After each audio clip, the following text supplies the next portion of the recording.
Jetpack Nick, and I'm here with a very special guest today, Demi. Say what's up to the people. Hello, I am Demi. How are you? That's the I'm first good. question.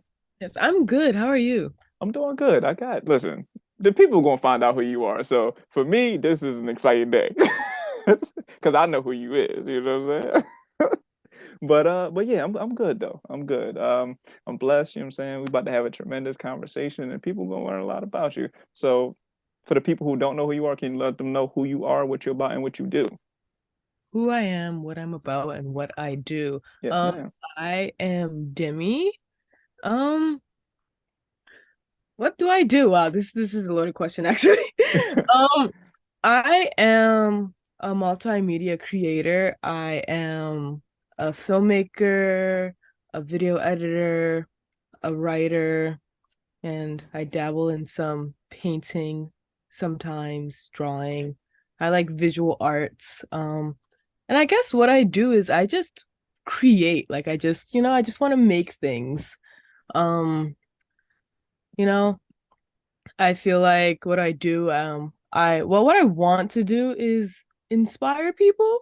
Like I feel Hmm. like everybody wants to inspire people, but I want to Of inspire course. people to sort of like just or maybe not inspire. I want to encourage vulnerability in people or like encourage creation in people and encourage artistic expression. Like that's my goal. And that's why I create. And also sort of to cultivate community. Like that's my goal, to cultivate community and create something meaningful. Okay, so I have a question for that, right? So, what would you say would be the driving force behind those being the aspirations that you have through your creativity? What would be, can you repeat the question? I said, so what would you say is the driving force behind those aspirations that you have through your creativity, like inspiring people to be vulnerable and all those things that you just mentioned? Hmm. Okay. I think that what I've realized in like with me and my creation, like I write poetry, for example. Not a poet, I just write some poetry just for, for fun, for I shits feel and you. giggles. I tell people I'm not a rapper, but I know how to rap. So yeah, Yeah. I get it. I get it. And often I used my poetry as a way to just like word vomit and just sort of get my feelings out and sort of like understand myself deeper. And I started sharing those on Instagram. And I noticed that like people would say things like relating to it or just being like, wow, you said what I wanted, like what I can't say, or just like things. And I just found myself like my vulnerability to sort of my dark times connected with people, and other people have been like, oh, like I should write more or less. Hmm. And I was just like, yeah, you should write more. And that's when I realized that that's what I feel like a big part of art is that vulnerability that sort of pushes other people to want to be vulnerable. And and then eventually I feel like I had this like small community of just people I just followed on Instagram, and I would just see their poetry and stuff, and it would just like I don't know, it just felt very like a community. It just felt raw. And I think just sort of that vulnerability and intimacy within people is really important. Me and one of my closest friends, we often share our poetry, our writing with each other. And I think it makes me feel the most seen and connected. And I think that everybody deserves to feel that way. I feel like, I don't know, I feel like people are afraid to be vulnerable, Of but course. are all vulnerable people, and we have all sort of, I don't know, we just all feel things. And I think a reminder that we all feel things the same way is really important, because I think once we're all feeling things, that does, I think, heal a collective of people. Because, and I don't know, we all need healing, we all need love, we all need vulnerability. So I think that's something that drives me, if that made sense and No, answered. that makes perfect sense, and it answered my question perfectly. So to Okay. follow up with that, with all that you just said, I have another question. So, off the record, we talked a little bit about mental health and the journey of healing through that way. So, would that have been something that you've ventured into, or is that something that you would encourage people to venture into? Okay, I'm sorry. I'm confused by the question again. Could you Nah, repeat? it's cool. So like I was saying, like when we was talking a little bit earlier, we was talking about the mental health journey and going to therapy and things of that nature. So I was asking like, is that something that you've done for yourself? Like if you've experienced anything as far as trying to heal in that way, or is that something that you would encourage other people to do? I think both. I think that, well, I personally, I haven't been in therapy. Okay. I don't know why. I definitely probably need it a lot. But I think that everybody should go to therapy if you're able to afford it and if you are in a position to take it. I think having the ability to be seen by someone who is gonna understand you and like actually hold the space for you that you need, because sometimes you rant to your friends, you talk to your friends, they just mentally can't handle it. Right. And I think talking to somebody who can handle it and someone who knows how to understand those thoughts is important, and someone who can like push you somewhere, I think that's important. I think everybody should take the steps to feeling better that they could. And if you ever think that you don't need therapy, I think just think about BoJack Horseman. I'm sorry, I'm like been like really into BoJack Horseman, but This is a hell of a turn. have you seen BoJack Horseman? Yes. Okay, but like, did you finish all of it? I'm not finished No, all of it. I didn't finish all of it. No, Well, I don't care about spoilers. You can tell okay. me. Okay. So basically, I'm like in the sixth season, BoJack is like getting therapy. And BoJack was talking to like he went to rehab basically. And like there's this he like accidentally got one of the addicts who was also the therapist there like back on alcohol. So now they're an addict again. And he was just talking to him, and then BoJack realized why therapy worked, and I was just like, wow, if BoJack Horseman can realize why you should talk and understand your feelings, and like, and BoJack Horseman is the worst person to ever exist, and if he can go to therapy and understand that like he has issues and he can become a better person, everybody should do it. I think I don't know. I think it's important. And I think that if you have the ability to be a better person and just feel good about yourself, why would you neglect that? Yeah, that's a fact. That's 100% true. So that actually kind of comes full circle with another question that I just thought about. So, like you mentioned earlier, you're in film, you create a whole lot of different things, right? So, like BoJack Horseman, for instance, that's a television show for people who don't know, and like you said, it taught you a lot about your own mental health journey. And if BoJack Horseman could do it, why can't I, right? So, for you being a creator that you are, how do you see yourself creating a piece of art that represents that or represents the things that you're trying to accomplish through your art? How would I create that piece of art, or like, Yeah, how would you create that piece of art, or what would that piece of art look like? ooh, I feel like it could take a lot of different mediums. I feel like um I feel like it would either end up being writing, or I I feel like a film would make sense. I think that, well, actually, I don't know. I think if I'm trying to connect with people, honestly, it wouldn't be intentional, I don't think. Like it is, but it isn't. Like it'd probably be something, because I feel like when I create something, I like always take from myself, unless I'm like sitting there and I'm just like, I must make something right now. It's usually just Right. like inner therapy, if that makes sense. Mm-hmm.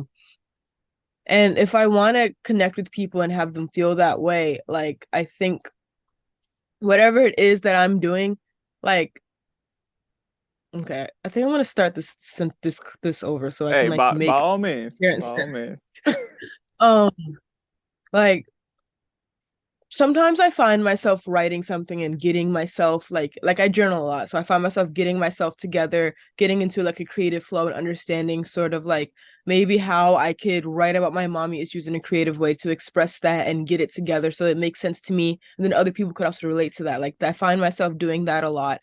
And I find myself sometimes when I'm writing again with poetry, I'm just like, oh, well, how could I say this in a way that someone could see this and understand that they're not alone and that they could also do better. Um, so I think that it would like if I made something, it would take two different forms, either writing or a film. There Okay. is this film that I am like kind of working on that explores the cycles in toxic relationships and the way Mm. that, and I kind of want to it's like a, I don't know, I guess it's like a warning, like almost people are gonna interpret it however, but I guess I would want it to serve as like a warning to sort of how toxic relationships can sort of kill you literally and physically. Right. Um, and just sort of and just also sort of to emphasize the fact that like sometimes in relationships there's no good or bad person. Like we are just people who are Mm-hmm. doing bad things to each other. And the way that and the how I got there was just me like diving into myself and my relationships and toxic relationships, my relationships with my parents, even. I'm just writing about that. And then I realized, oh, well, this can be that. So I think those two things, I feel like I recently watched Everything, Everywhere, All at Once. Have you seen that movie? I haven't. It's crazy. I'm not going to describe it to you because I actually can't, but like that kind of, I was watching it and I felt so many things and I was like, wow, like so I think that those two things they connect to me the most. I feel like that's what would connect to other people. That's Did that answer your question? I No, hope that did. it did, it did. So like, okay, so like, I'll like talk about it in my aspect, right? So like for me, with the podcast, right? I bring on so many different people who have so many different experiences, different lifestyles, different thought processes, different disciplines, all types of different shit, right? So being that like I'm the central figure of, on this side of the conversation, and then the many people that come on, I'm learning so much from all of you by just having these conversations and you all being open enough to talk about how you feel or what you think about this person or this piece of art or whatever the conversation is, right? I also think that like the listeners that listen to these episodes and listen to this particular podcast can also take away those things from these specific conversations. So this is like my outlet to create something where I can help people in that way if need be. Like I'm not a filmmaker per se. Like I work in film more on the acting side, but like if I was a filmmaker or I ventured into that, like I would want to create something where I could like have so many different people talk about their different experiences. It would probably be like a documentary or something. It wouldn't even. I guess you can call that a film also, right? Yeah, yeah. Yeah, like mine would be like a documentary probably. Like I would just have it like interview style, if you will. Like I will be off the camera, the people will be sitting in a chair somewhere, and I'll just be asking the questions and they'll be answering them. Kind of like this. Oh, yeah, okay, okay. When you saying this even it like when you said you wanted to like have people learn things from it, this is me learning from you right now because when you asked me that question, I was like, damn, like what? Because I do other things, but I was like, how like because when I see paintings, I don't like immediately feel things. I'm just like, oh, that's a Right. nice painting. Like you did that, but like I don't feel things.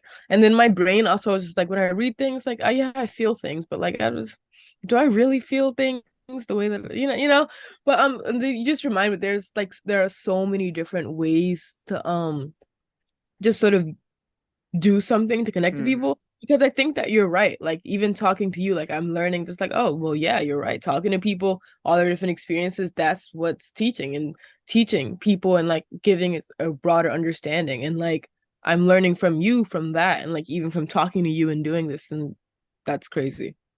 Yeah, and the reason I even like make that a point of emphasis when these conversations do come up is because the fact that I do this specifically, I know that it's a real lost art, like the personal connection of people, but like due to the fact of social media, due to the fact that people aren't coming outside as much as they once did, or people aren't interacting physically like that as much as they once did. So me being able to play a major role in connecting with the people and having these conversations, I think that's really, really important because one, me being, my own individual person, I know that human connection is very important for me. Being able to have these conversations, being able to bounce ideas off of the next person, being able to express my feelings or whatever I'm feeling at the moment.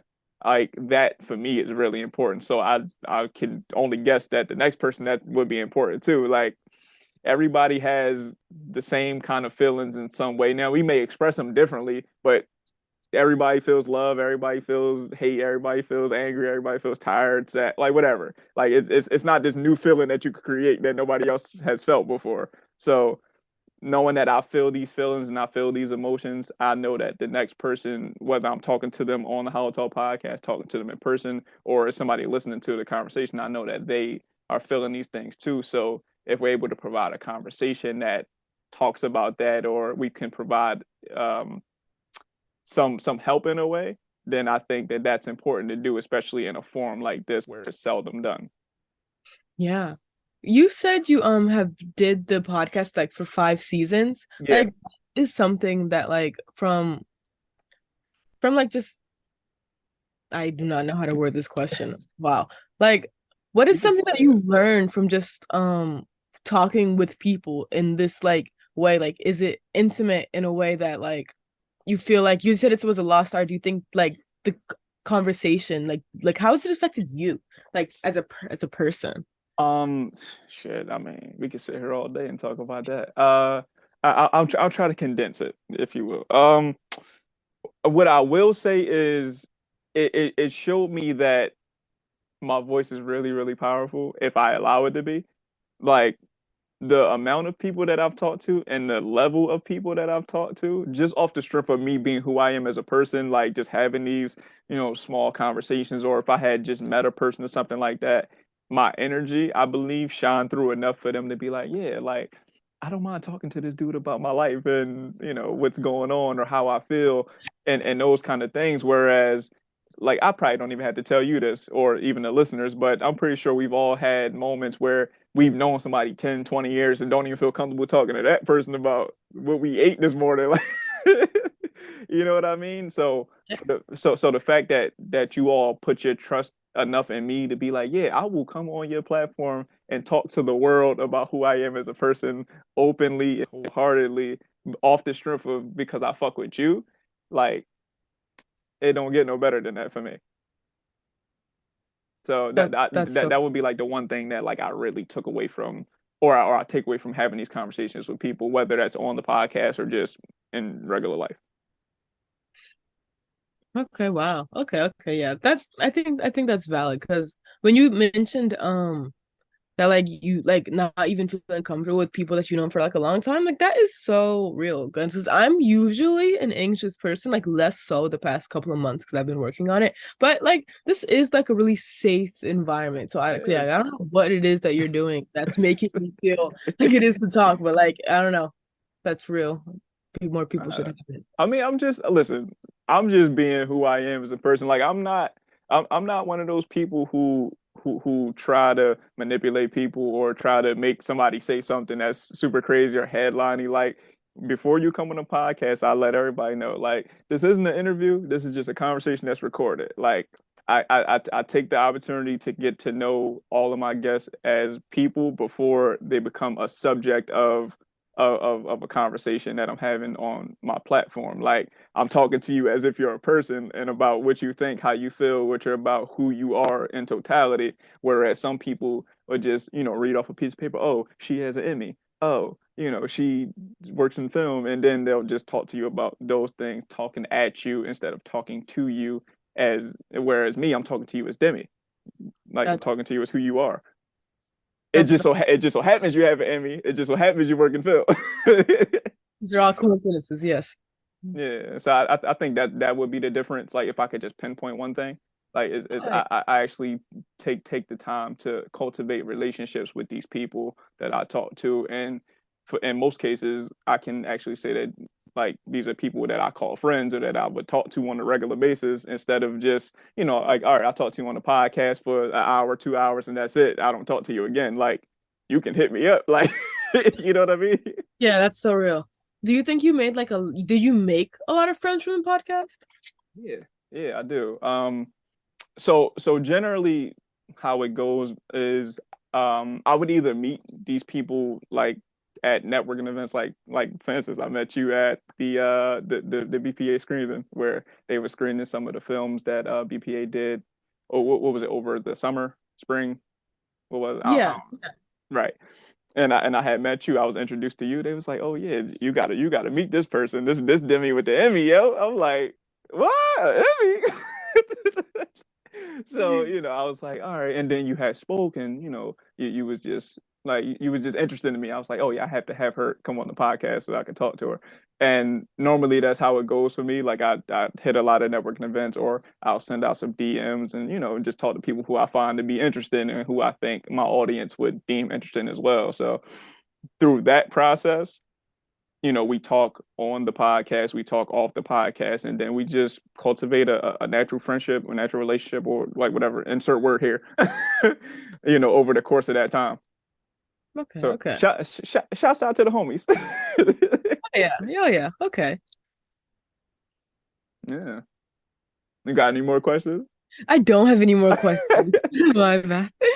All right. So I want to get back into more about the whole film thing that you're doing. So you are a part of BPA, right?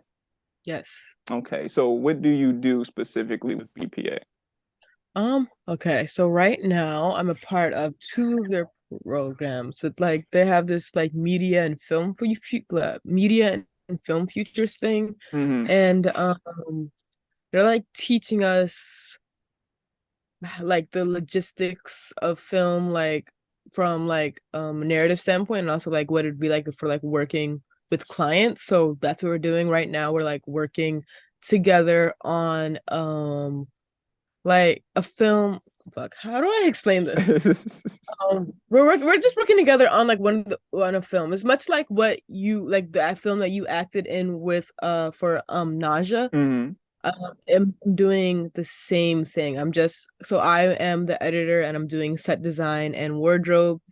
And yeah, I guess I'm just like a student. I'm just learning with them. And I'm also a part of Via Lexicon, and there's like a similar thing, but it's like I have mentors and we I've been taught like how to write scripts, so we're all writing Hmm. scripts and we're all gonna work on a collective film right Okay. now. So that's what I'm doing. I guess I'm just like learning and working on films collectively with a group of people. I got you. Okay, so let me ask you this question. So I know, like, I already know we talked about this before. Like, you're heavy on the editing side. Me personally, I mm-mm, mm-mm. Like the only way I would do it is if you paid me a whole lot of money to do it, and then I'll learn. But for you do the editing. Is that something that you just want to focus on a lot, or do you want to focus more on script writing or acting or whatever else that you could do in film? I think that mm, I think it really depends because I find that I enjoy more creative editing than I Hmm. do for just like editing for a film. But also, who's to say that a film cannot have creative editing? What's the difference? I guess, sort of think more so effects. Okay, I guess, got you. um, like I like those and editing, like learning and editing those more. But I also do like just editing, putting it together, making it. But Yeah, it's yeah, but what I think that I need to learn more because there's so much in film that yeah, you can do like because I'm like set design is like super cool, it like is. planning the set, and then like there's costumes and there's wardrobe, and then there's like Mm-hmm. other stuff that I probably don't know about yet that I definitely don't know about yet. There's like a lot, and I think that I just don't know what I would even be interested in. I think that there's a lot of things that I want to learn for sure, but right now editing is my favorite. I don't think it's something that I would be like, oh yeah, this is my thing. Right. Or well, maybe it is my thing. I think that's definitely what it is, but I don't think it's something that I would want to like define me. Mm-hmm. Yeah.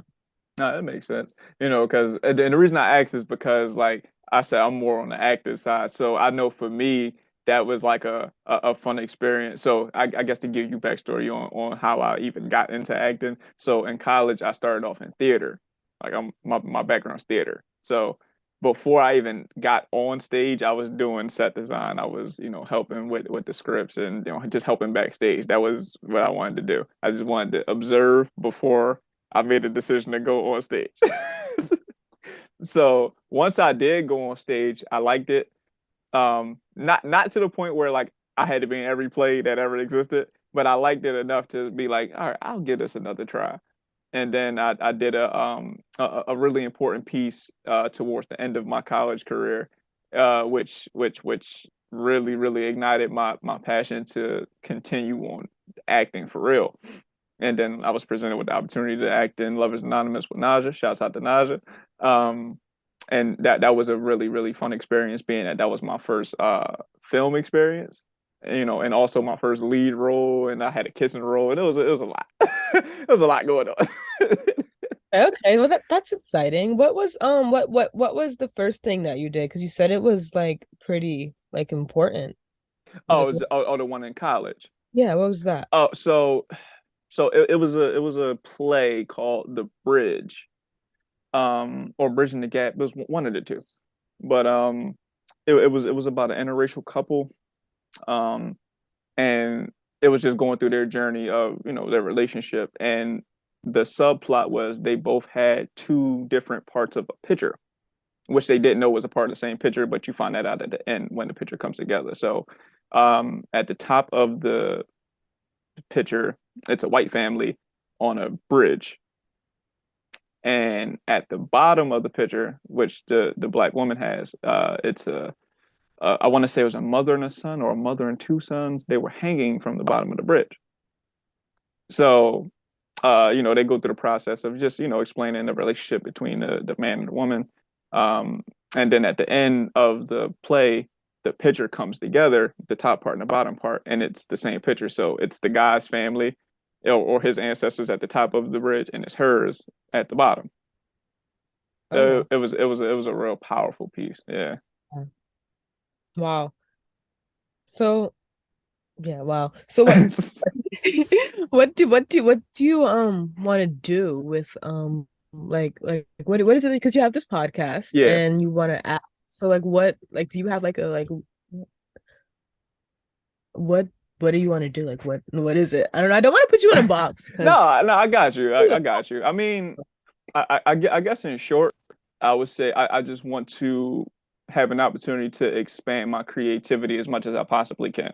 So I am definitely open to all creative opportunities, whether that's acting, directing, podcasting, uh, whatever. I don't know, music. I don't know anything. Like I just want to spread my creative wings and see how far I can fly. that's so real. That's a bar. No, Yeah, that's essentially what I want to do. Because I think the idea of it comes from talking to the amount of creatives that I talk to. Like, even talking to you, like, I know that you are in film heavy. Like, for the people who don't know and they wasn't listening to what I was saying earlier, she has an Emmy. Like an Emmy award. You understand what I'm saying, y'all? Like, an Emmy award. I don't know if you want to show the people like the Emmy, but like, I can show the uh, people. it, like y'all see this? Do y'all see what's going on? Like these are the caliber of people that I talk to on the HolloTalk podcast. All right, so y'all cannot question my credentials. I'm outside and I'm doing it big out here. Keep doing it, guys. I'm here. I can confirm. For sure. So again, shouts out to you for one, for even being in a position to get an Emmy, and whatever work you did to be deserving of that. And Thank clap. you. I, Thank I I you. don't I don't got to clap itself, so I got to do it manually.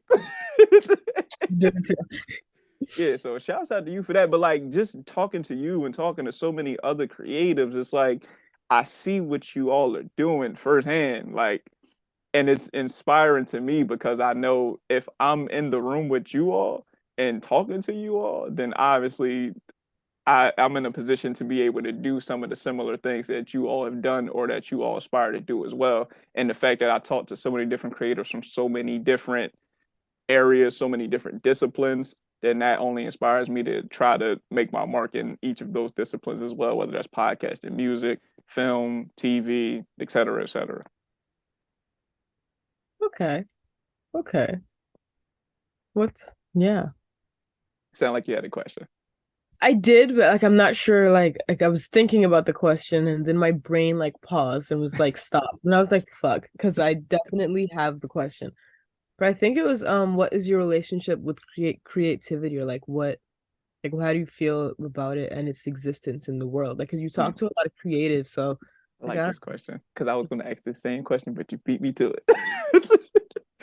All right, so I'm gonna answer this question and then we're gonna take a break and then I'm gonna get your answer too.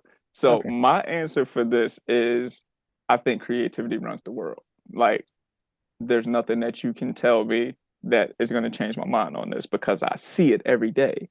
Like whether that's social media, whether that's film, TV, the music we listen to, like creativity literally runs the world. And for me, this is something that I was privy to very early on. This was something that I was influenced by very early on. And the whole thing for me going forward from that time to now was how can I be a part of it? What's my thing? Like I didn't know if I was gonna do music, I didn't know if I was gonna do TV film, I didn't know if I was gonna do this. Um that kind of just happened naturally as I just progressed through life and met different people and just learned about who I was as a person and what I was good at. Um, it led me to this part right here, which is the podcast and me being able to talk to all these wonderful people because the idea that I had for myself pertaining to this specifically was I was seeing so many different people and I was seeing like their creative process, or I was seeing just them go through life being surrounded by people who really didn't understand who they were as people and also who they were creatively. And I was just sitting at home watching these people on TV or listening to their music, like, damn, only if I had an opportunity to talk to these people and let them know how important they are, how important their work is, not only to me, but to so many other people, um, how impactful it is, and the whole nine, right? Because most of the time, you know, as a creative, like you can have 999,999 people love your shit, and you'll focus on that one person that don't. Yeah. So instead of, having us all focus on that one person that don't, I said, move, motherfucker. I'm gonna be that one, and I'm gonna tell you how great you are, and and at least give you an opportunity to express yourself in a way in which you may not have been able to do so in any other room or any other platform or any other medium for that matter. So I just decided to be that person. I like that. I like that you decided to be that person. I don't know. I think that's really important, especially to sort of like have like such a deep appreciation for someone who creates enough to like want to be that space. I think that's awesome. I think it's incredible and amazing, and you should definitely not stop doing it. I think, I don't know, more people need to be heard in that way, like understand, you know? Yeah, and I'll say this last point, and then we could take a quick commercial break. But I do think that, like, even for me, right? Like, I'm usually the one on this side of the podcast. I'm asking the questions generally, or I'm allowing the space and opportunity for the people to learn about you all when you come on the HolloTalk podcast.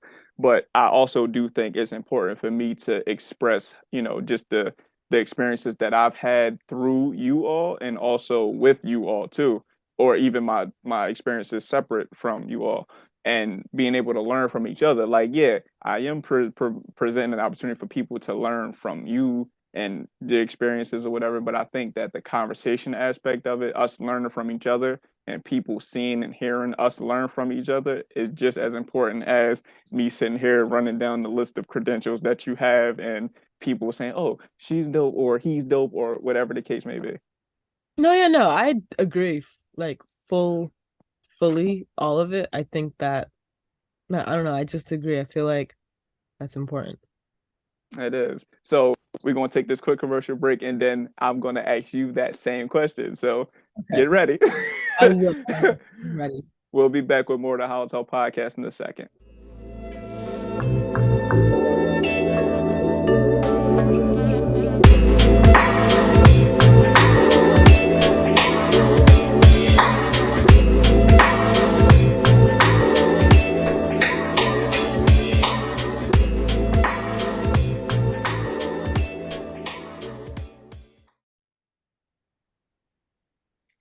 Welcome back, ladies and gentlemen, to the How Talk podcast with Jetpack Nick and Demi.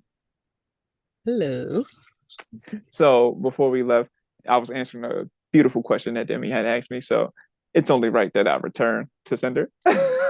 So for the people who don't know what that question was, Demi asked me, what is my relationship with creativity and how do I see creativity in the world? So I will return that question back to you. So I think that creativity is one of the most important relationships that I have. I feel like I try to incorporate creativity into like my everyday life, whether it's how I dress myself or like what I don't know, whatever. I feel like it's important just because I think it's expression. I think expressing yourself in the most authentic way is important. And however that is, I think that's creative in itself. And I think I don't know, creating things is giving birth to things, is creating life. And I Yes, like, yeah, I feel like that is important to be in constant creation, no matter how big or small.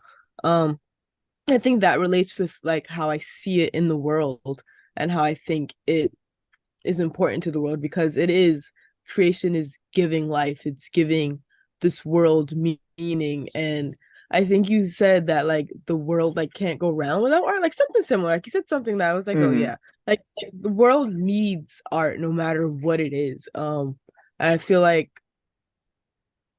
I don't know, I feel like if I wasn't creating in any way, I wouldn't be able to see the world in its full beauty, its full capacity.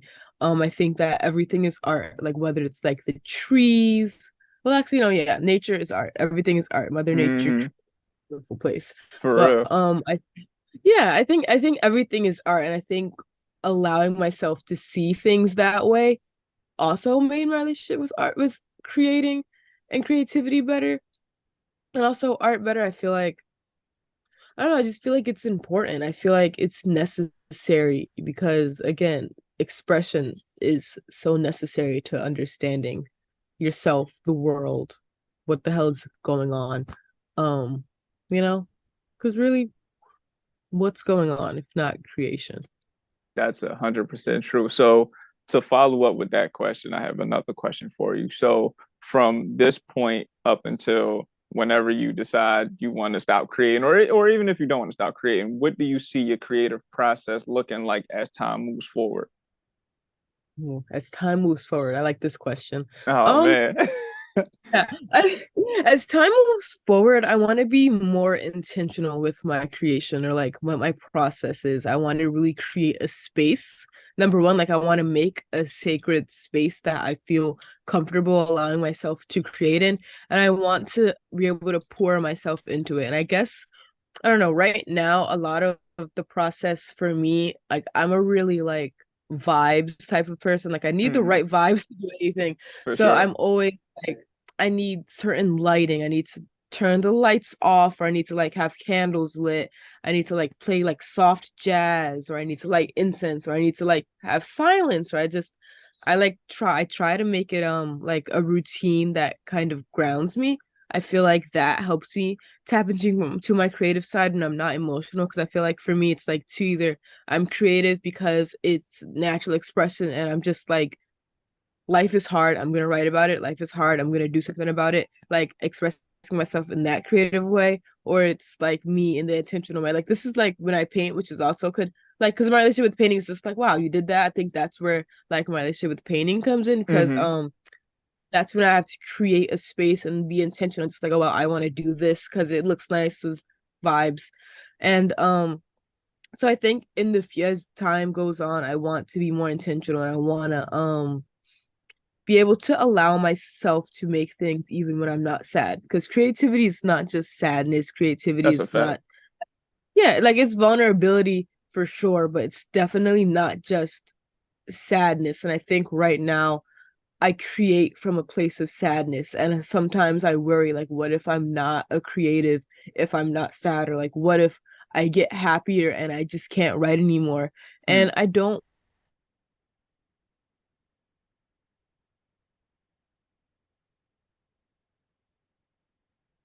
this in the future. Okay. So the idea of creating from sadness, right? You can still hear me well? Yeah, I can still hear you. You're Okay. like lagging a little bit, but like I can hear you. Okay. No, all right, I'm good now. I see.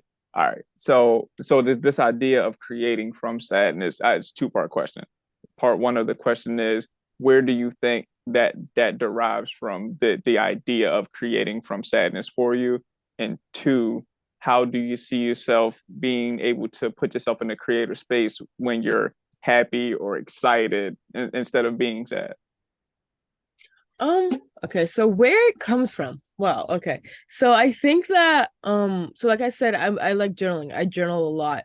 And I was always this person that was kind of like journaling, like why would I do that? Like why would that help me? Or like people just like, "Oh, if you're sad, go cope with it by making art." Like what are you talking about? That doesn't make any.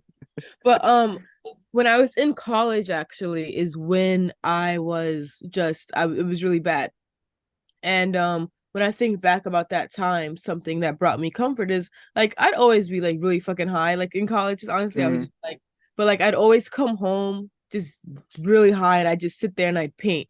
And that was like a time when I just felt like at ease. It was almost meditative because when I paint, like I paint a lot of afros. Mm-hmm. So it's like, and I'm gonna make a big ass afro. So I'm painting and it's like and taking the time and it's meditative and that allowed me to cope.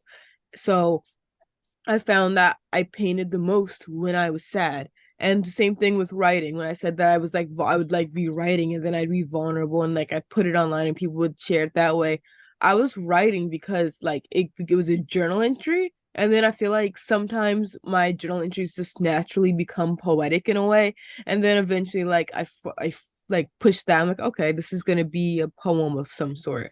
And I think that that like it came by accident that me using art and creation as a way to cope. It definitely wasn't something that I intentionally did.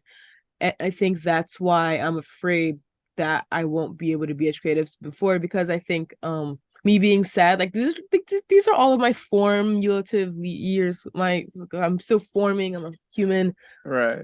and and I think when I really started to understand what art is, what creation is, like it was like during quarantine. It was just like, oh, Mm-hmm. this is fun. And then it was college right after that. And then I'm like just really sad and doing things.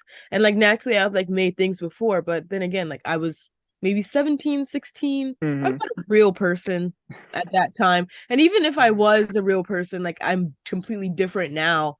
So my relationship with creativity, because especially because I want to make things like that means something to me. And before like even I like this is where I think vulnerability comes in because I think Yeah, that the lack of vulnerability I had before with myself and just sort of that self-expression is why I feel disconnected with certain of my things that I made in the I past. got you. Maybe why I'm not as proud of it is because it's just like it was just like I like it. It was fun, but I just disconnected because like I didn't know myself back then. So I Mm-hmm. can't even know what that art was. And yeah, I feel like now that I feel like a conscious human being and I've like been through like and then I've like done like years, I mean not years, but in like a year, 2 years of just like figuring out like who I am in a way and still like doing that now. And I'm just like, wow, okay, like what if I like can't do something because I'm not sad anymore? And like right now, like that's what my year off of school is me figuring things out and understanding that I can still be creative even when I'm not sad. And I don't know, I think maybe subconsciously I just feel like I have to be sad to make something good because that's when the most people related to me instead of like me making it for myself. I completely forgot what the question was. I'm sorry. No, no, no. You were actually completely answering the question for Okay. sure. Like I remember like vaguely what it was, but I know there was a second part, and I'm just like, what was that second part? No, so the second part was pertaining to as time goes on, like how do you see yourself being able to make art in different emotions, feel in Oh, different ways? yeah, I think okay, I was on the right track. Yeah, Okay. yeah, that's right. Yeah, you're on the right track. Yeah. I think that now as I'm like I said, I'm conscious now and I'm creating things that I feel I relate to and I'm Mm-hmm. not sad making it. Like I feel good about it. Like even if I have like touched on things from my past that have made me sad, like in the art that I'm making, I think that just sort of like again with making like being intentional with my art, I feel like Right. that is what allow me to evoke other emotions and be able to just be a creative person. But because while creativity is everything and everywhere, it's also a muscle. Like you Yeah. like of course it's gonna come naturally to some people. Some people are just awesome, but it's a muscle and you have to be intentional about it to do it. And I wasn't intentional before because again, it was a coping mechanism. And I think that can also like get lost like with laziness and just sort of like, oh, my coping mechanism connects with people. But it's not, there's no discipline. So there's sort of just like that whole thing. But it's that but like I want to be a creative. Like I am a Hmm. creative. Like, I want Yeah, to you are. creatively. But and I that's what requires discipline and being intentional. And I think that is really what's gonna get me to where I want to be with creating things in the future. Yeah. And where do you want to be creating things in the future? Honestly, I have no idea, but I do know I just want to make things. I think that like with film is a lot more effort than painting or drawing, at For least for sure. me personally. But also because it usually requires a team and like Hmm. picking up a camera and like, that's a lot. But I think I just want to actually make things. There are like so many like stories that I would want to tell or like ideas that I have had that I have been simply too lazy to actually do, or I've just thought that, oh, I can't do this for some strange reason. And I think that there are times when I've been not sad and I'm like, oh yeah, I Hmm. can do something, but I don't take the patience. So like if I'm not able to tap into that creative flow immediately, I'm just like, okay, I'm not doing this. When like you just got to be patient and be disciplined, and I think that that's where I want to be in the future, is a place where I can just make things because that's what I like doing, but I do have to discipline myself to get there because I don't think I really want to be like successful in like society's eyes. I just want to make things that Hmm. That's I just interesting. want to make things. No, that's actually interesting because that was like one of the questions I had because of the question that I just previously asked you of, like where do you see yourself as far as making things and being creative as time goes on? Because some people deem their success as, I made this amount of money or I have these amounts of accolades or whatever. So I was going to run that back to ask you the question, like, what does success look like for you in this creative space? I like I think it's like I said, like just making things, and I think being proud of what I'm making is success because I think that if it's not me fully and I'm started like I don't know, if I start feeling like I need to prove myself to people, or if I need to like make something so people look at me and think that I'm making things, or people see what I'm doing and are just like, oh yeah, they're doing things. I don't think that's success. Like, and I think that if I'm not connected to my work, I'm not successful because what am I making it for, if that makes I sense? got Like, you. yeah, I feel like success is like a real personable thing. I don't think money makes success. I'm gonna bring up BoJack Horseman one more time, but like talk Shouts about out to look, BoJack Horseman.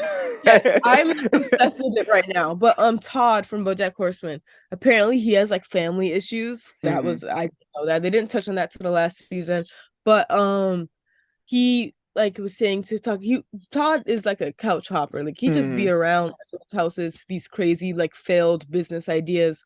But in the last season, he's just like happy. Like he's in this asexual relationship. Like he finally has a partner. He's happy and he's nannying and he has a job. And he's just like, I'm happy. And his dad is like, you're a disappointment. I'm so sorry. I failed you. And Todd is just like, why can't you just accept that I'm happy? And why do I have to be like sort of successful how you see me for you to be Hmm. proud of me? Why can't you just be proud of me? And I think Right. like that's similar to how I feel. Like I just want to feel good. Like that's essentially it. Like that's what success is in a state of feeling good. So in a way, like Todd. Okay.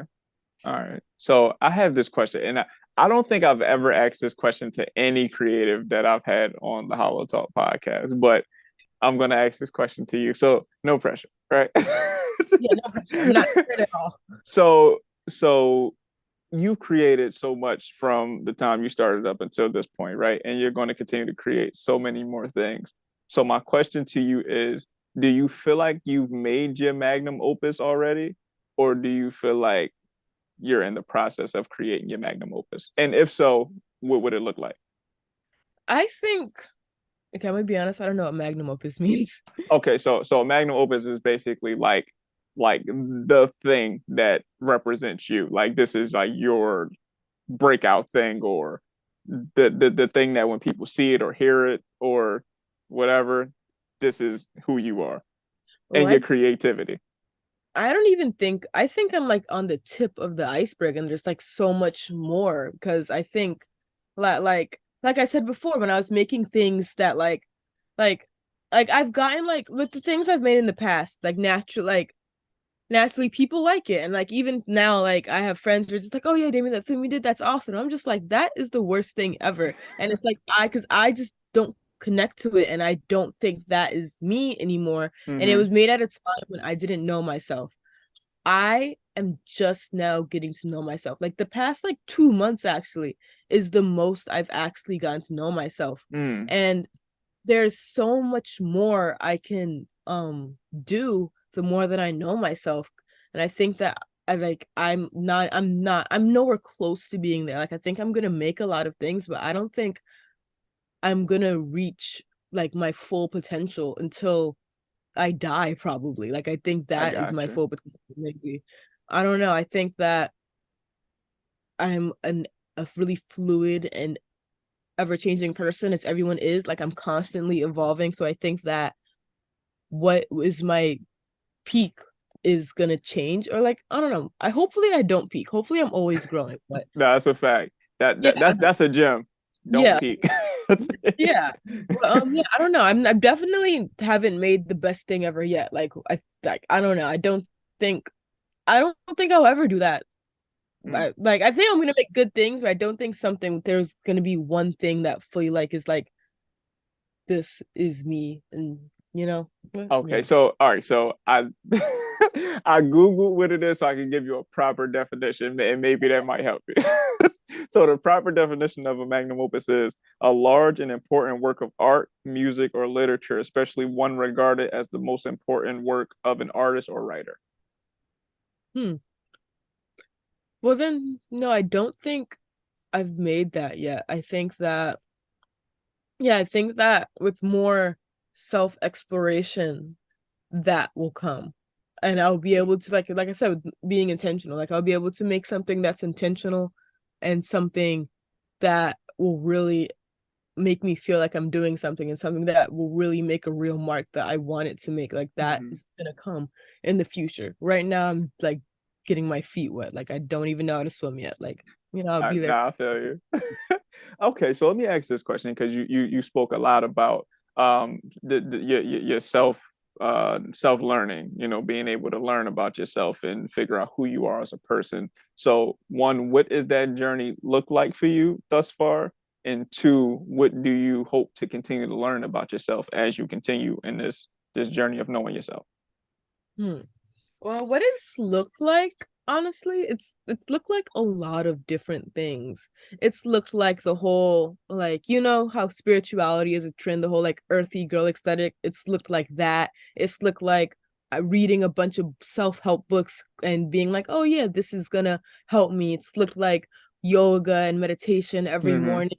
It's been a lot of things, but I think what really helped me recently is understanding that um learning about yourself isn't sort of what you see. It's like not on the outside, it's on the inside. Like Mm-hmm. you can read all the self-help books you want. You can force yourself to do all the yoga, all the meditating. You can look as spiritual as possible, but like I think that really exploring yourself in a way that like in a personal way is Mm-hmm. what helped me. Like I think like I've been journaling for the past like 3 or 4 years, and it wasn't until like last year when I really like got the point of journaling. Like I was journaling and I was like, oh yeah, yeah, gratitude is important. Like, yeah, like that's important. So I would wake up every day and be like, yeah, I'm thankful for this, this, this, and this. And like I was doing that. So that became like a habit. But it wasn't until the last year when I was like, holy shit, like gratitude is important. Right. And then I was to like fully feel it. And it wasn't until recently until I understood how like I said earlier, I was like journaling can help. Like, what are you talking about? Because I was journaling and it was not doing anything. It wasn't until recently when I was journaling and I was like just like freed myself from this like subconscious boundary I had, or just Mm-hmm. like like I write in my journal. I use like I have it right here. Like I use a sketchbook, and like sometimes I write like sometimes I write sideways in it, or like Mhm. sometimes I like draw on it, or like and like when that I think that was a key moment for me. Like I would write and I'd be like, oh well, I can't mess this journal up by Right. getting too big or like doing this or that. Like, why am I limiting myself when I'm trying to help myself here in my journal? Like, Exactly. why am I doing that? And then when I was able to sort of write sideways in my journal because I felt like it, like I freed myself from this boundary that like I had to do something or I had to limit myself in a way. And then that's when I actually like started like, oh, well, this is why journaling can help. It wasn't until like the past 2 months when I was like realizing that like I'll write in my journal and I'm like not being real with myself in my journal. Mm.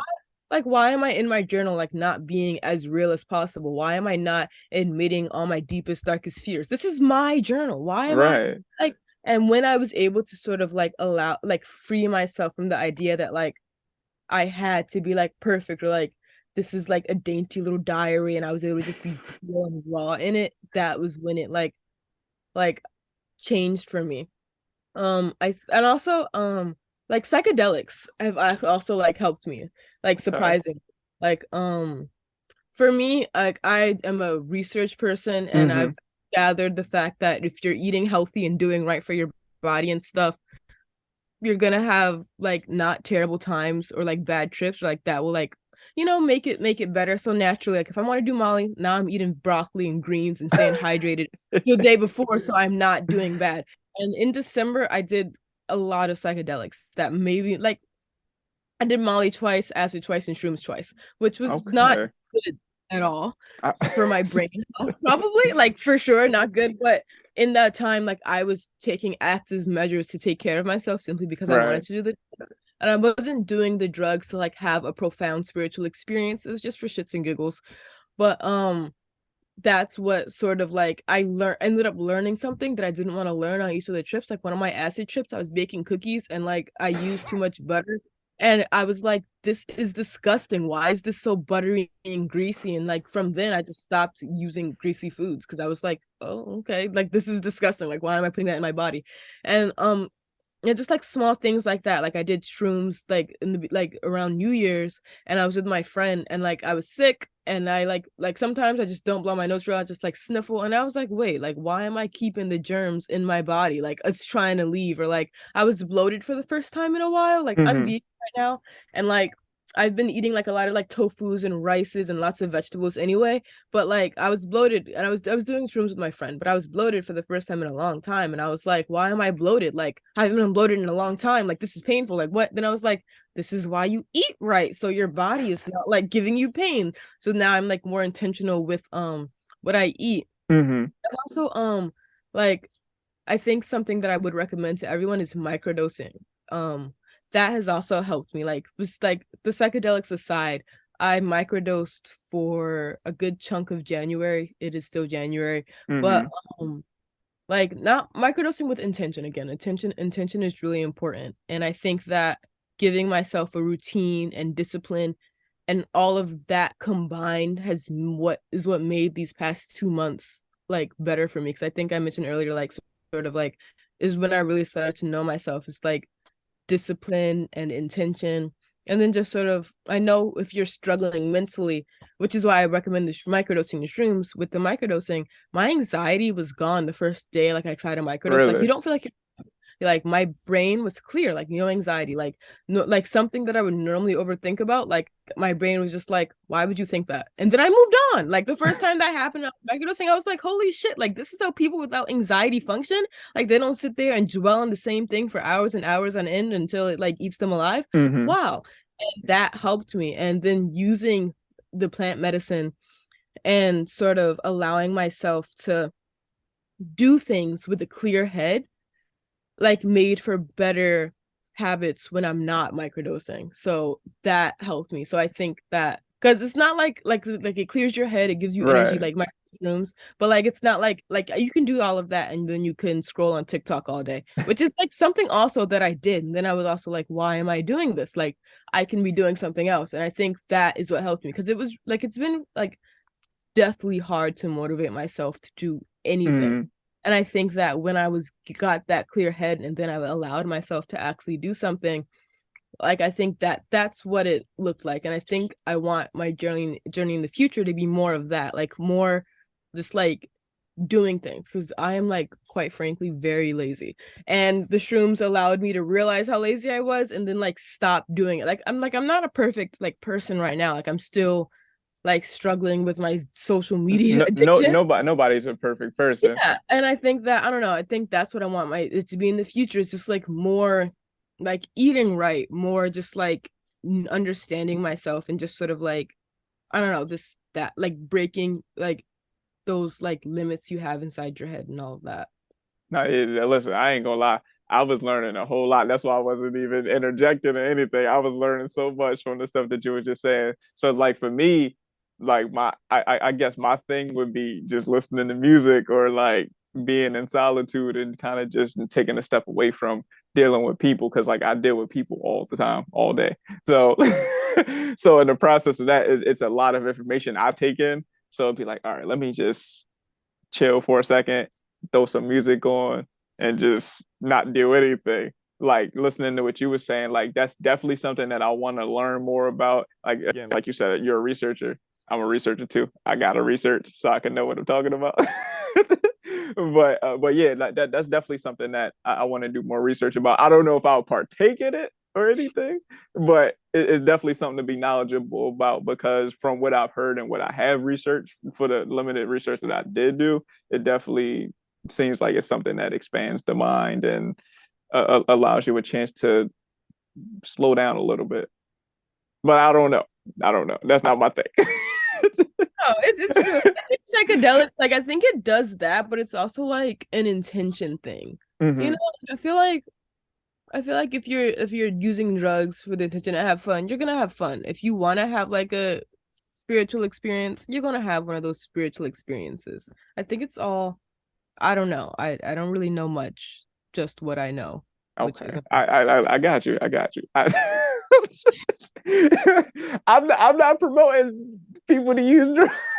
yeah, guys, please don't do drugs. Like definitely what I did in December was not good for me. And I will say that I think I was a really introspective person before the drugs. So just don't do drugs, but I will not recommend microdosing because of its benefits and the fact that it doesn't feel like I will not recommend that.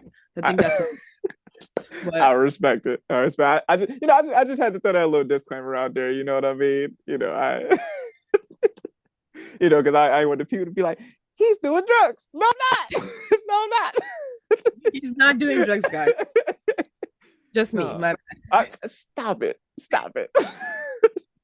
Okay, so I'm gonna get you out of here soon. So I have a couple more questions for you, and we can get you out of here because I know you're a busy woman. You got a lot of creating to do and everything. So the first thing is, what do you see yourself doing in the near future as far as your creativity? What plans do you have for yourself? What projects do you want to work on? What projects are you currently working on? well, like I said earlier, like just making things, but I am right now I'm working on two like short things. I'm doing a short like experimental claymation thingy.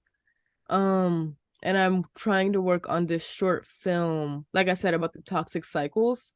And I'm also trying to work like I'm like vague. This is like so in the future because I'm can't think of it really right now, but I want to make a mini documentary about the DIY Philly art scene. So there's like three Hmm, projects that I'm trying to that work. sounds really interesting.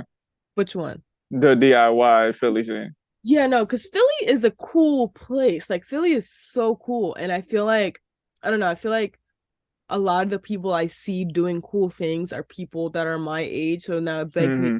like, are these people hosting all of these cool events, doing all these cool things? Like, is this like a thing that just happened? Like, and or is this like something that was passed down? Because like, why are you guys all the same age? Like, it's like people like my age, not people older, my age and younger, which means that like this like kind of like I don't know, and everybody just knows each other. Like, I don't know. I just want to document it and just sort of understand it. I Yeah. think it's really important what's happening here. And yeah, and just I kind of want to do like just learn more. That's like my biggest thing, at least as of right now. Like go out, experience and learn more. Like how I'm like just the set design and the wardrobe on the Hmm. film with Big Picture Alliance, because I don't know anything about set design or wardrobe. So it's like, okay, Really?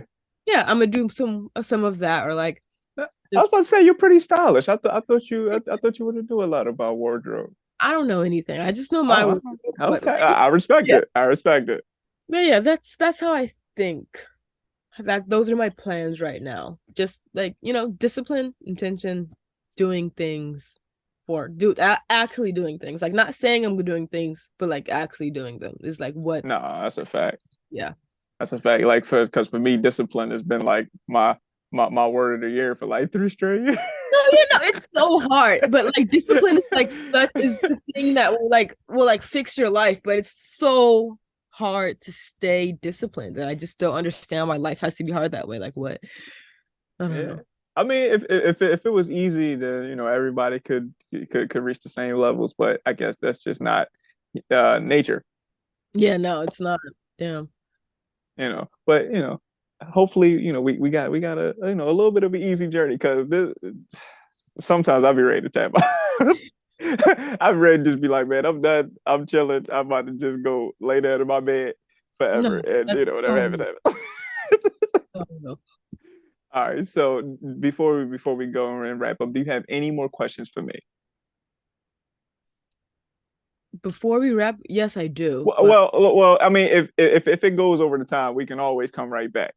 okay, because you asked me, I wanted to know what you define success as. Like that's been on my mind. But then you kept asking Oh, me all questions. right, all right, okay. Well, then on second thought, we not gonna wrap right now. um, what do I define success as? Hmm, it's a loaded question.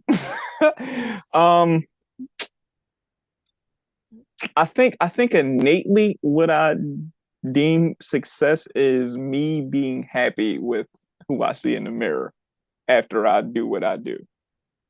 Um, knowing that like I have conversations with so many different people and going through my process of my own mental health journey, like I think that that's like the one thing that you really cannot put a price tag on. Like, yeah, people got money, everybody, needs money to survive or, to reach whatever status they want to reach. And, of course, I mean, if you're gonna pay me too. Like I need my money too, y'all. But I do think that even the people with the most money or people with a lot of money or what they deem to be successful or society deems to be successful, a lot of these people aren't happy people. Like they don't have happy home lives. They don't have happy families or they're just not happy as individuals. And I don't think that having whatever society deems to be successful is worth it if you aren't happy or you aren't able to sleep good at night or you aren't able to just continue on with being excited about who you are growing into or who you are becoming. Like, I think those things are things that are extremely important that we don't pay a lot of attention to because of the fact that we are on a constant chase of materialistic things that determine what is success for us, like money and fame and cars, clothes, whatever.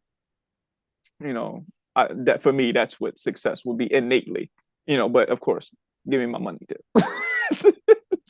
No, no, that's so real. I think the whole like happy thing is also just so important because like people just need to be happy, For and sure. it's like I feel like that should always be the number one goal. Because like, why are you doing it if you're not happy? Like, what is the point of life if you're not trying to be happy? But yeah, Listen, I mean, I do think like when I have people come on the podcast and we have these conversations, like I try to at least give you all an opportunity to think about it. Like whether you come up with an answer of what it is that you want to do or how you want to go about doing it to become happy or what you deem to be important to you, I at least want to open your mind enough to be like, what do I find important? Or like how am I growing as a person or what can I do to become better or progress in whatever this project is that I'm working on? Like, not too many times do we have opportunities to even have those conversations to hear a different perspective. Like most times we're just in our own mind thinking, oh, I got to do this, I got to reach this deadline. This is the only creativity I think because I'm not expressing it to anybody else, and you can't get yeah, any opinions or any sidebar information about, oh well, maybe we could do it this way, or we could freak it this way, and it could look like this, and it could appeal to all these different people. Whereas if it's just us thinking about it or thinking about like what we're doing, we can only talk about it from our specific experience, and that, I don't want to say it limits the potential of it, but it limits the potential of it, No, if yeah, that makes sense. no, because I think that like we need collaboration. I always there's Right. an analogy that I have about trees. Like they see a big strong tree and you're just like that's a big strong. Hold on, let me just see how much time I start talking about this analogy. Yeah, you want to just take the break now, and then you come back and we Yes. start with. All right, ladies and gentlemen, we're going to take a quick commercial break for the HolloTalk podcast. We will be right back with Jetpack Nick and Demi.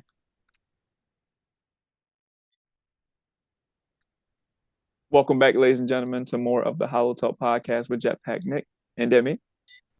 Hello.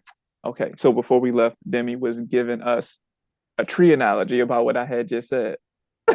So So, feel free. like with people and doing things alone. Like I feel like we look at trees and see them as this big, strong, amazing tree, and it's just like that singular thing. Like that's a tree. Like it's big and strong. Like that's awesome, good for the tree.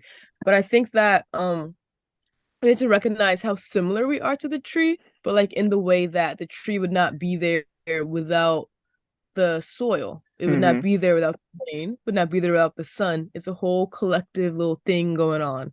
Um, and the only reason the tree grows is because it has this support system. It has these other things. And that's just nature. That's just nature being nature.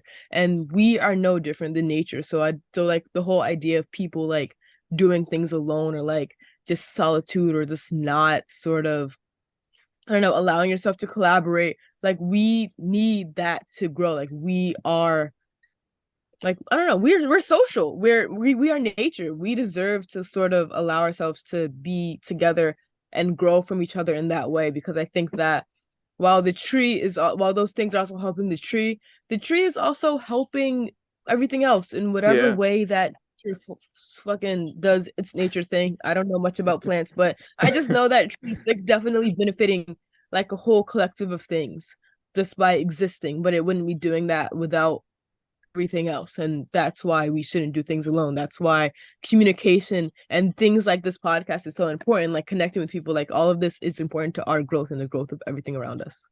Absolutely. So, okay, so that actually leads me to ask another question, right? So, through your creative journey, like, have you had a support system that's helped you go through this process of your creative journey, or just you as in your personal journey, for that matter?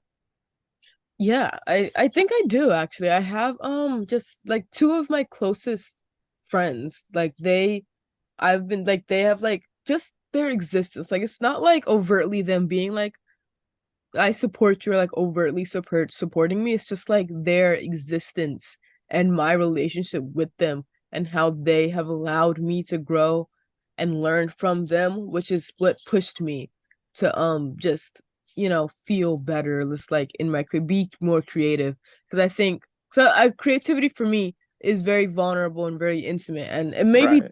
it's probably different for other people, but like that's what it is for me.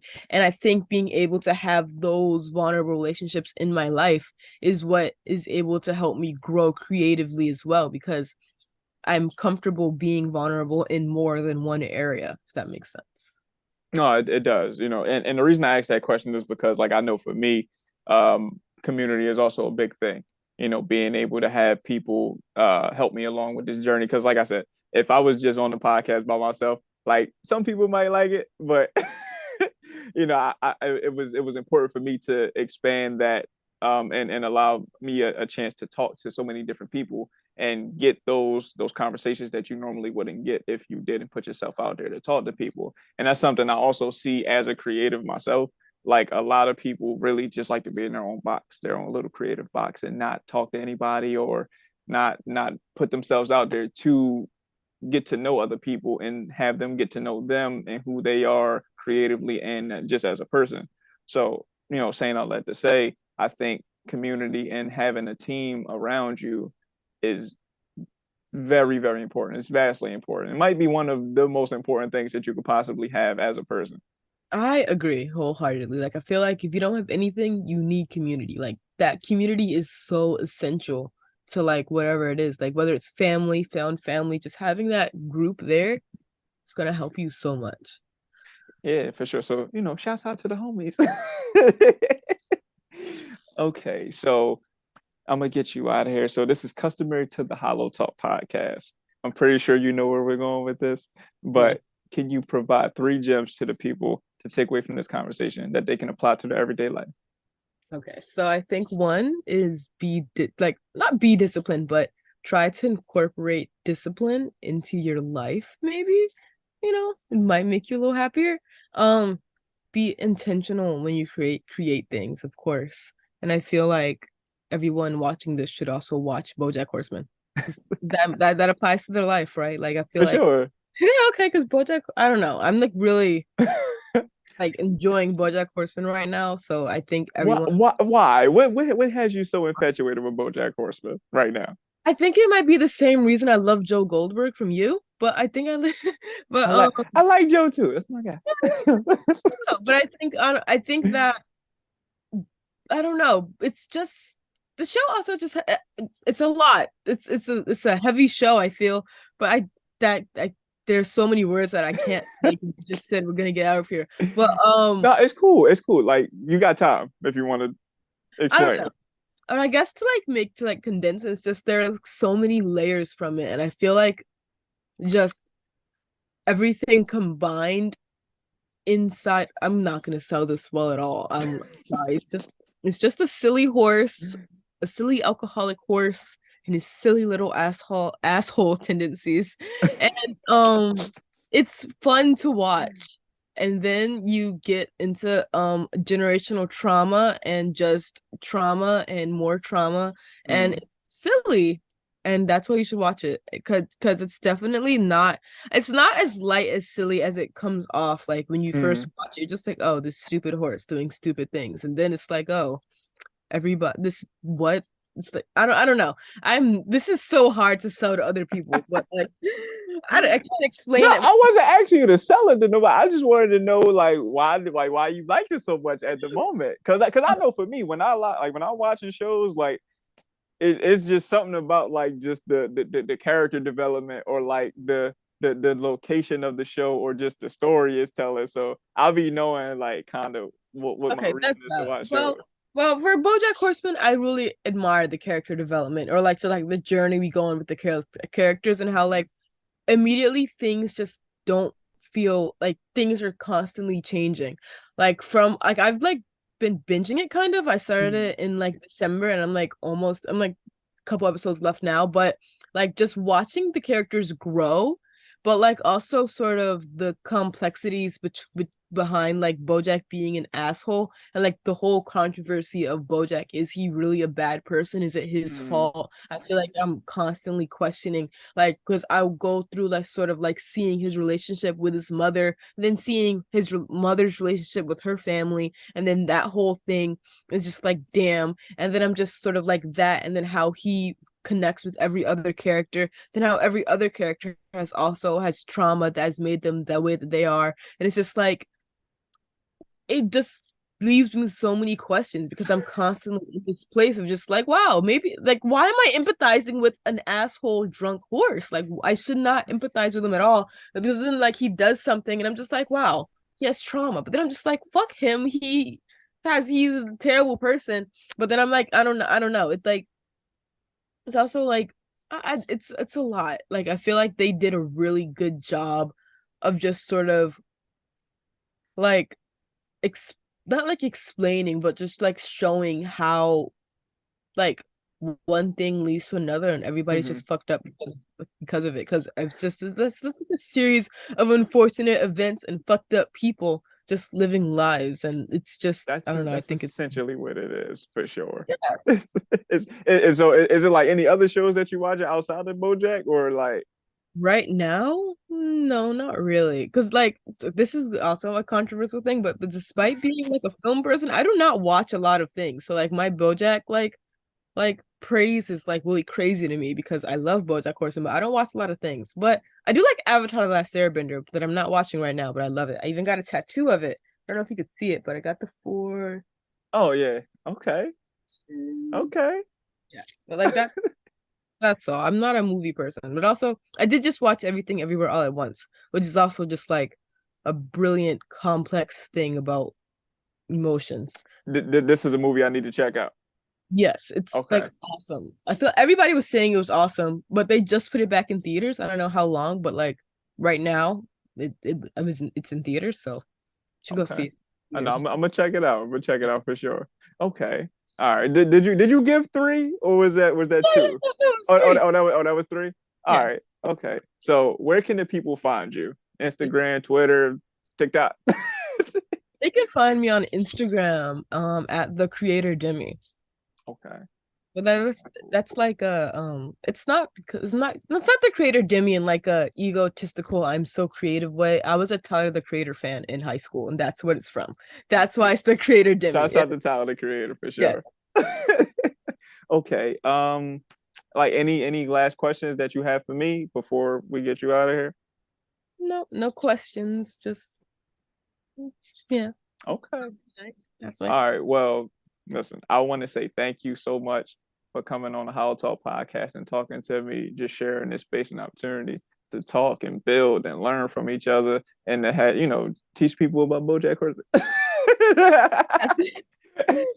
No, but seriously though, shouts out to you. Like I truly, truly can't thank you enough. And I hope your experience on the HolloTalk podcast was a fulfilling one, a happy one, a fun one, entertaining one that you learned a lot from. So shouts out to you. Oh yeah, Demi with the Emmy, y'all. yes, thank you like for having me and just giving me this Absolutely. opportunity to talk and learn from you and just I don't know be here. I appreciate it too. Like it goes both ways. Like thank you a lot. Like this was awesome. I enjoyed myself a lot. Absolutely. Well, like, it doesn't stop here. We locked in. So, I definitely look forward to seeing you again, creating with you, and, just being a part of your journey. And I Oh yeah, truly thank you for being a part of mine. So with that being said, I want to say thank you again. And I also want to say thank you to the Hollow Talk podcast listeners and supporters for supporting us through and through. And please go support Demi in that, all that you got going on, everything, the films, the writers, the painting, everything. Go support Demi, y'all. And again, thank you. thank you. Peace Thank you. and love, y'all.